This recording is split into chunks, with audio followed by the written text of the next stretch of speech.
একবার পেলে বারবার, এটা কিন্তু ভালো হেডলাইন হতে পারে।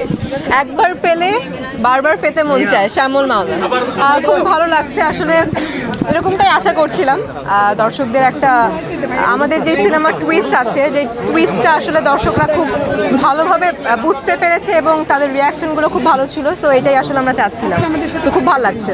হ্যাঁ, first of all I have to say, যে ধাক্কার কথাটা আপনারা বললেন, সেই ধাক্কাটাই আসলে আমরা দিতে চাইছিলাম।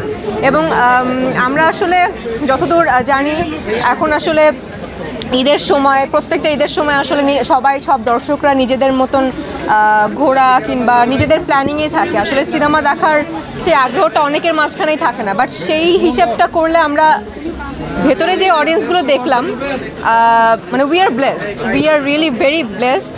এরকম আসলে আমরা চাই আগামীতে আরও অনেক অনেক দর্শক চাই, এবং এরকমভাবে দর্শক থাকলে আমাদের বাংলা চলচ্চিত্র এগিয়ে যাবে। যারা দর্শক তারা বলতে পারবেন। আসলে আমি বরাবরই নিজের কাজ দেখে খুবই লজ্জা পাই এবং মনে হয় যে আমি এটা কি করলাম, কিছুই হয়নি। কিন্তু দর্শক সম্ভবত যার রিয়াকশন দেখলাম তাদের পছন্দ হয়েছে। সো তাদের পছন্দ মানেই হচ্ছে আমার পছন্দ। এখন আমার ভালো লাগুক আর না লাগুক। So Puja did very well, ও খুবই ভালো করেছে।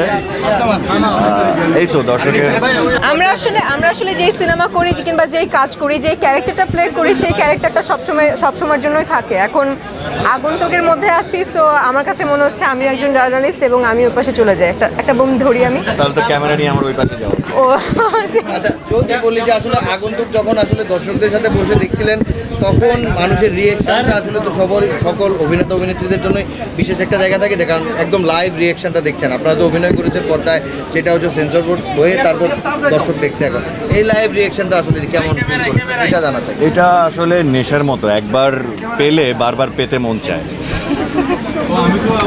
একবার পেলে বারবার, এটা কিন্তু ভালো হেডলাইন হতে পারে।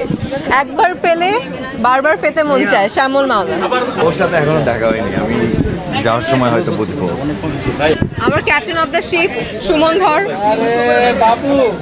ভাইয়া, কেমন ছিল দর্শকদের রিয়েকশন, কেমন দেখছেন বা কেমন মনে হচ্ছে যে এই শো শেষ পরে?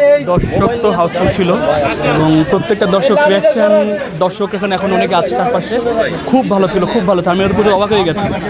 আর না, সব এক এক দর্শকের তো এক এক রকম টেস্ট থাকতেই পারে, সবাইকে তো খুশি করতে পারবো না। তবুও যে আমাদের সাথে যে বসে দর্শকরা দেখেছে, সবার প্রতিক্রিয়া খুবই ভালো ছিল। কারণ আমরা তো চুপ করেছিলাম, সবার দিকে তাকাচ্ছিলাম সিকোয়েন্স অনুযায়ী, সবাইকে দেখলাম যে পজিটিভ, যে মানে সবাই গ্রহণ করতে পেরেছে এবং ছবিটার গল্পটা বুঝতে পেরেছে। যারা আসলে দেখেনি সিনেমাটা, তাদেরকে কেন আসলে দেখতে বলবেন? আগন্তুক আসুন, মানে আগন্তুক দেখতে আসুন। কারণ আগন্তুক এই কারণেই দেখতে হবে, একটা গল্পের ছবি আপনাদের জন্যই তৈরি করেছি, নিরাশ হবেন না।